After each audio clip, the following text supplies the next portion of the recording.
Now, we have a lot of, you know, young people in the business who watch the channel or people who are hoping to break into the industry in the future.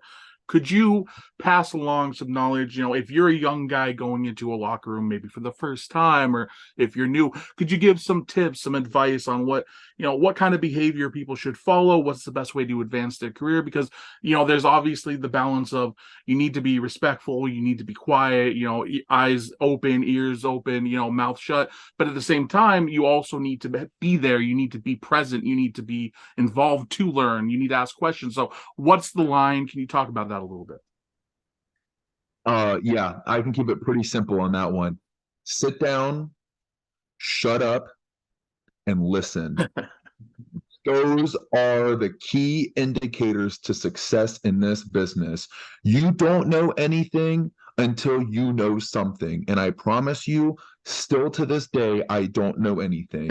You can always learn something in this industry. And the second that you open your mouth and start talking is the second that you close your ears and stop learning. And I would say that's the downfall of any professional wrestler.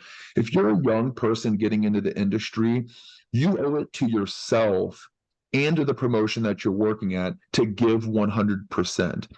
Paying your dues is a lost art in this business. And I think that term changes meaning as you get older, more seasoned, more veteran, but the principle still stays the same. When you're breaking in, you should be the first one to show up, the last one to leave.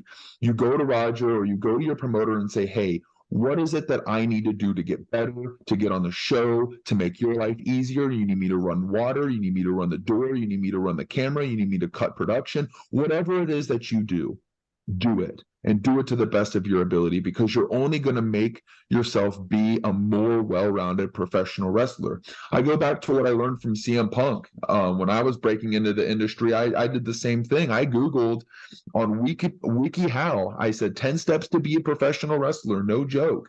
And I actually went to a Comic Con in Chicago and paid to ask CM Punk this very question, as much as of a fan I was at the time. And his response was the exact same. You need to dedicate yourself to the business. What made CM Punk so valuable to the WWE is that he could do commentary, he could wrestle, he could interview, he could cut television, he could write television. And by doing all of these things and learning all of these things, you make yourself an asset to the organization outside of being a professional wrestler. Now, a lot of youngins are going to look at me and say, whoa, I got in here to be a professional wrestler. And I understand that. So did I. But you also got in it because you love the sport of professional wrestling. You love the sports entertainment aspect. And a lot of times we all take different avenues to reach success. And for some people, that might be on the production side while still wrestling. Or for others, that just might be on wrestling. Or for a select few, they might just be cameramen or interviewers. But getting to know all aspects of the business is gonna make you a commodity. And if you're there and if you're a commodity and if you're being used, you are most likely going to also be used as a professional wrestler and or be pushed as a professional wrestler. We were talking about kind of how I came into the industry. I think about my time back at the NWF. I would do everything that I could to make Roger's life easier. I drove the ring truck for Dave Marquez.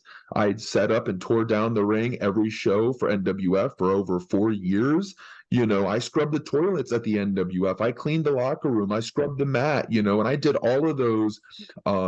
Thankfully, that Roger would let me do those things because I've done nothing but dream about being in the sport.